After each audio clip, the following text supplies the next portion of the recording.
All right, let's study for our exam. Let's see how we do here. Again, you should do this first, right? Solve the triangle below, which means to solve all the missing parts. So first thing you notice is this triangle side, angle side, which means law of cosine. So I'm going to solve for this missing side first. That's the square root of 12 squared plus 17 squared minus 2, subtract 2 times 12 times 17, and cosine of 53. So I'm going to type that in. You should do it too. Press pause. See if you can do it faster than me. If you don't have a calculator at home, you can use Desmos. That's the best one. You should have the Desmos app. That's a great app, free.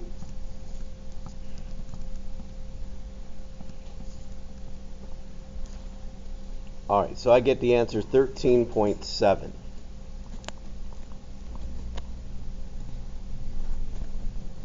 Now that I know all three sides, I can then solve for a missing angle. I have to solve for the missing side first in order to find the missing angles. So pick one. I'm going to pick Q for whatever reason. So that's inverse cosine. And then what would the setup look like? So for Q, the side opposite of Q we start with, and then the other sides, order doesn't matter, including the one we just found. And then -2 in those last two sides again. And again, type that in your calculator. Make sure you have 2 parentheses if you need it. So I'll type it in if you don't, not going to Desmos.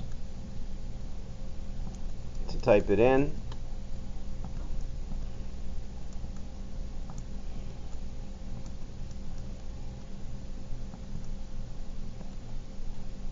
All right, I got 82.5. That's Q. And then to find angle S, just triangle property. 180, take away 53, take away 82.5, and you get your answer.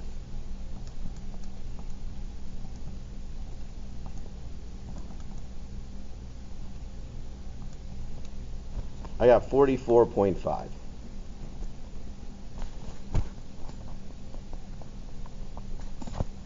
All right, next one. 23. Again, you should try it first. Draw the triangle. See how you do.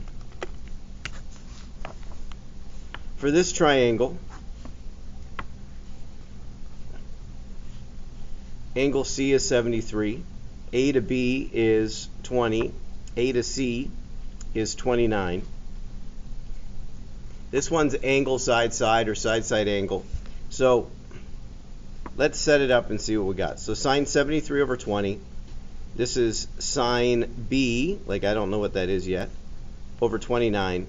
And then to find B, I'm going to do the inverse, and I'm going to multiply 29 times sine 73 divided by 20, and then type that in.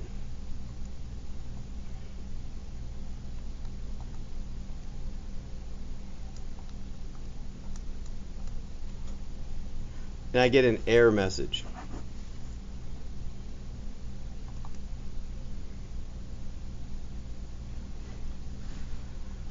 So that's not possible. Here, let's try this one. All right, triangle ABC. Angle B is 82. A to C is 34. And B to C is 14. Same idea. So sine 82 over 34. It's A, sine A over 14. So to find A, it's the inverse.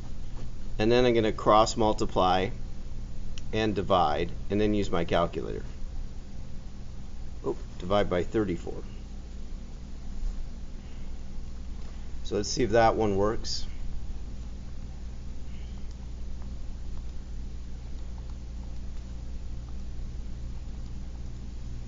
So I do get the answer 24 there for an answer. Oh wait. Let's do a story. 2 cables with lengths of 40 feet and 35. So I'm going to assume this longer one must be 40. This one's 35. Are tied from the top of the pole to stakes in the ground. If the stakes are 30 feet apart,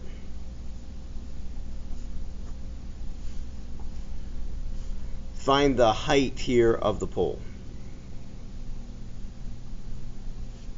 So to do that, I'm going to find this angle right here, and then I can find the height. So to find that angle, I'm going to use the law of cosines.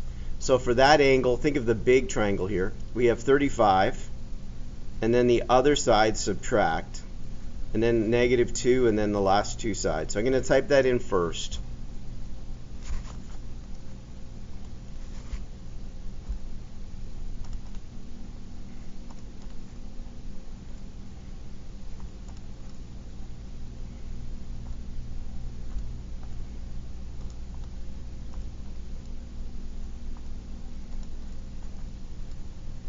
I got about 58 degrees. I'm going to round it to 58.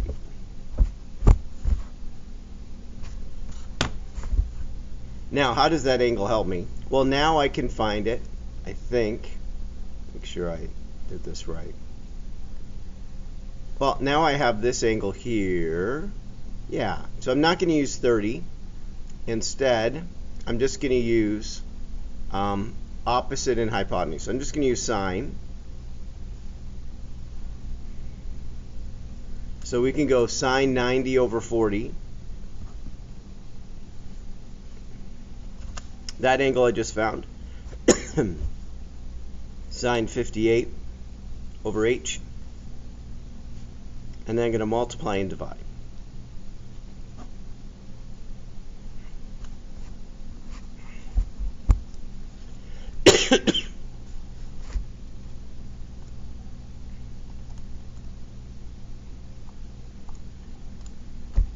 I get 33.9.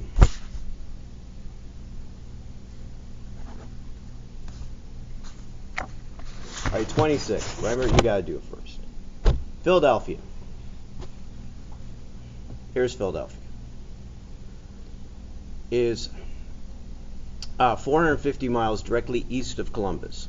So Philadelphia is east of Columbus, 415 miles. The bearing from Columbus to Richmond is south 60 degrees east.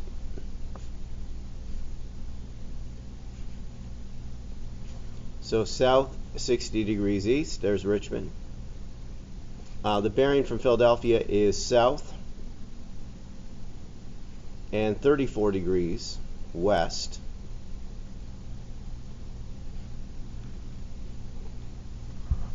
And it says find the distance from Columbus to Richmond. That's this one right here. So I have 415.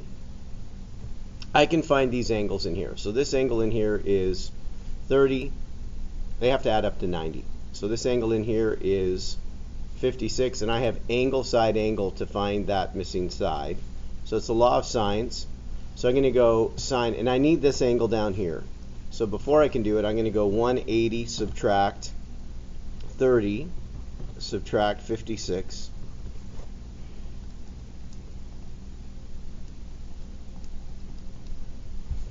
That's 94. So it's going to be sine 94 over 415. Then what I'm looking for, the angle of 56, so sine 56 over x, that's what I'm going to solve. So 415 sine 56 over sine 94, and then type it in.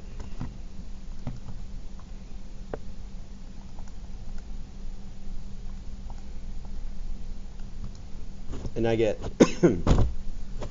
345 when I round it. All right, area. So look what you're given. I don't know all these sides, so it's going to be the trig formula. You try first. So I want side angle side. So from what I'm given, I want to know what this side is, because then I would have side angle side. So I need to know this angle up here. So first I'm going to go is 180, take away 40, take away 51, and get an answer. I think it's that. 180, double check, take away 40, take away 51. Oh, 89. All right, so that angle up there is 89. So I'm going to go sine 40 over 11. And I'm going to go sine 89 over x. I'm going to solve it. So I'm going to cross multiply and divide.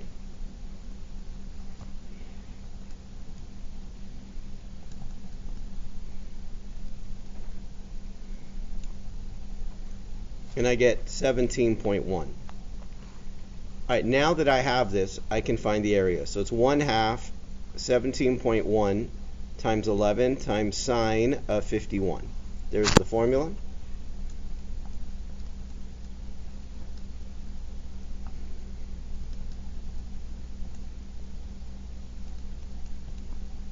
$73.1.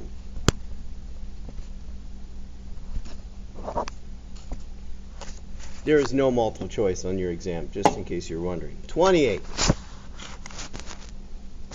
All right, a triangular parking lot has 3 sides. Even tells you whatever, but you didn't need this stuff. You knew already. 3 sides. How do you find the area? So I'm not gonna draw it because I don't need to. 90 plus 54 plus 128 divided by 2. If you use this calculator, make sure you start with parentheses. 90 plus 54 plus 128, close it, divided by 2. That's 136. And then the formula, big square root. So it's 136, and then subtract one side at a time. The order does not matter.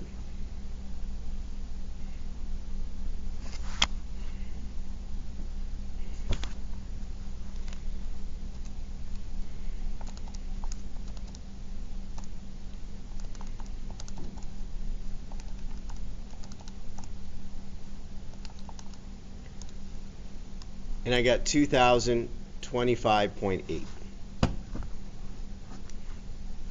All right, turn the page. Some graphing. Here we go. Again, you need to do it first. So you've done it first. This starts with 2 pi. Instead of dividing times the reciprocal, so the 2 makes the 4 into 2, so it's 3 pi over 2. So I'm going to change this to 3 pi over 2. And then half of that would be 3 pi over 4. So negative 3 pi over 2, and then negative 3 pi over 4. There's no phase shift, so we start on the axes. Cosine starts at positive 2, the number it says, and then just follow the pattern from there.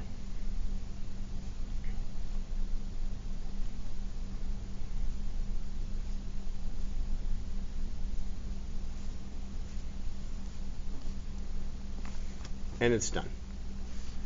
Number 30, press pause and do it. Amplitude has no, cosecant has no amplitude. The period, 2 pi divided by 2, which is just pi.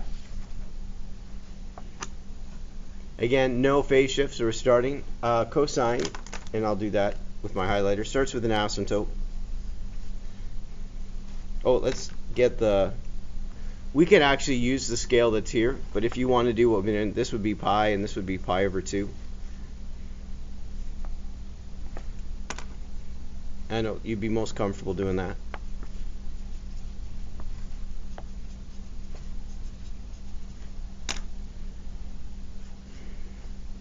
And then after the first one, in the middle is positive 1/2, and it folds up. And then negative 1/2, and it folds down.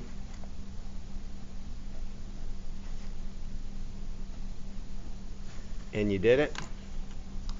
31. Again, cotangent has no amplitude. The period's pi, and instead of 1/2, the reciprocal 2, so it's 2 pi, so it's already there. We can use that, or you can go, this one's 2 pi and this one's 4 pi. We could do that too. Cotangent starts with an asymptote.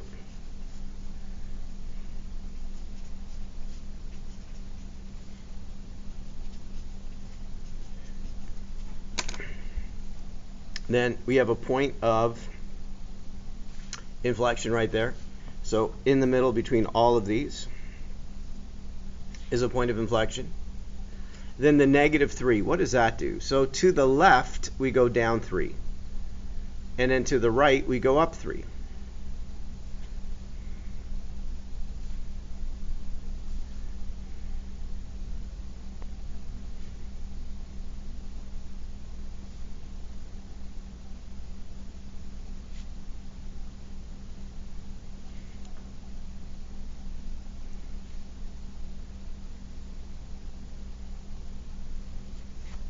and we're done. All right, press pause and try the next one. This one does have an amplitude times the reciprocal, which is 3 over 8. So 2 goes into 8 4. So this is 3 pi over 4. So we're going to make this 3 pi over 4, and then half of it times a half would be 3 pi over 8. Again, we're starting on the axes. Sine starts in the middle. Because it's positive, it's going to go up to positive 4 and then the middle, and then down to negative 4 and then the middle, and then follow that pattern across.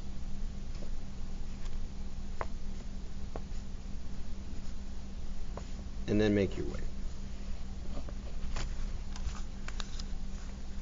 All right, 2 more graphs to do. There's no amplitude here for secant. The period would be 2 pi, and there's nothing with x that would change that, like 1, so divided by 1 wouldn't. Same thing with positive pi over 2, divided by 1 is that. The vertical shift means the new midline. So we're going to start with the new midline, which is at 1.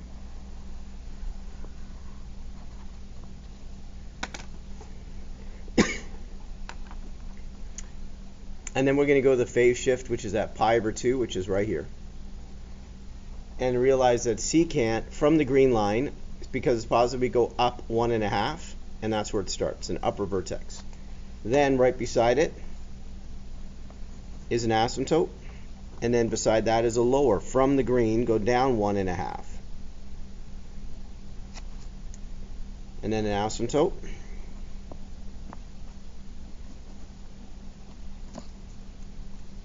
Again, from the green line, down 1.5.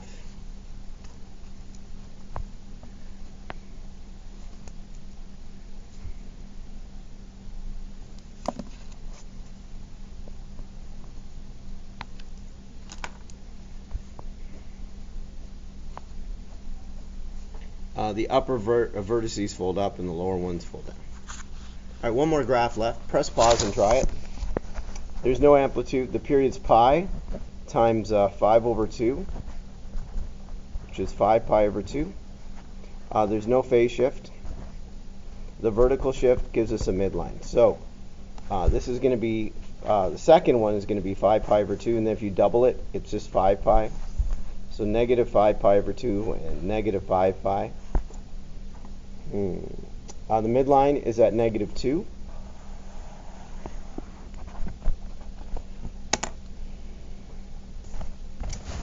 And tangent starts with a point of inflection. So no phase shift. So right here, it starts with a point of inflection. Then the next one is an asymptote. So I'm going to follow that pattern to the left and to the right.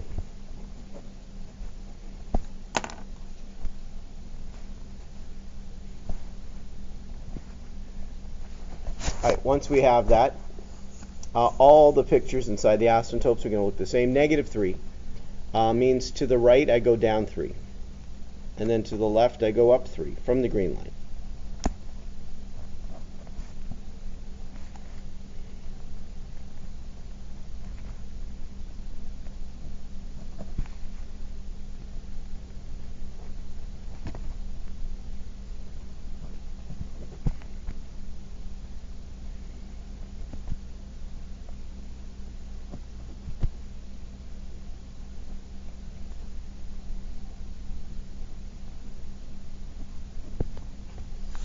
And you're done graphing. Good job practicing.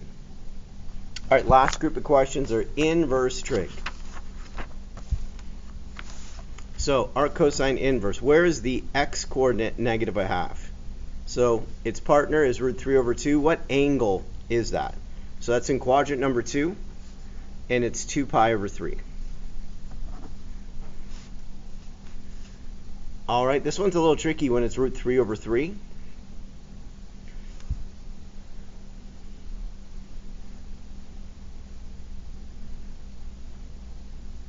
Trying to think, if I multiply by root 3 and get 3 over 3 root 3, you would see that really what I'm looking at is 1 over root 3, which means the x and the y So the y over the x, so 1 and root 3 and the 2, this is the one I'm looking for. Which angle would give me that? And that's pi over 6.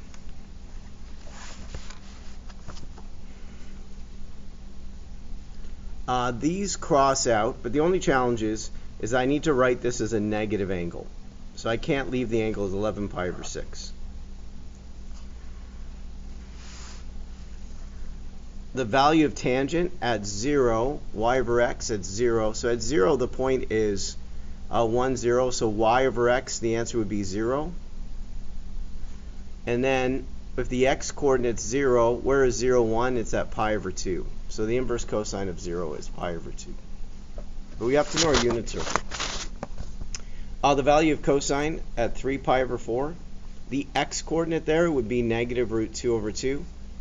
And then this answer would be negative pi over 4. Again, you should press pause and try it if I'm going too fast. Inverse sine of negative 1 is negative pi over 2.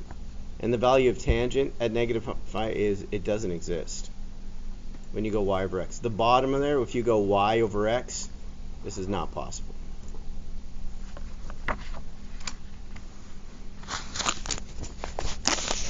Two left. All right, inverse sine of root 3 over 2. Where's the y coordinate? Root 3 over 2. And then what's the value of cosine there? So it's positive a half. Last one, you got to draw a triangle for this one.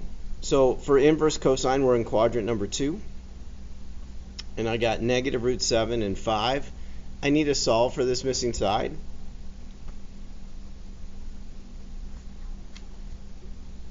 So I'm going to solve it. So that's just 7 and 25. So when I get y by itself, 25 take away 7 is 18, square root of 18. Now for these, because if you wanted to match here, I don't care. You don't have to match this, but then you'd have to simplify it, whatever. So it's a positive value because we're in quadrant number 2. And so what is sine in this one would be root 18 over 5. If you wanted to match, root 18 is 9 times 2. So that's 3 root 2 over 5. So there you go. But this is a great answer. Done. I'm proud of you for getting your work done. I hope you do awesome on the exam. All right? I believe in you. Mr. G Math, over now.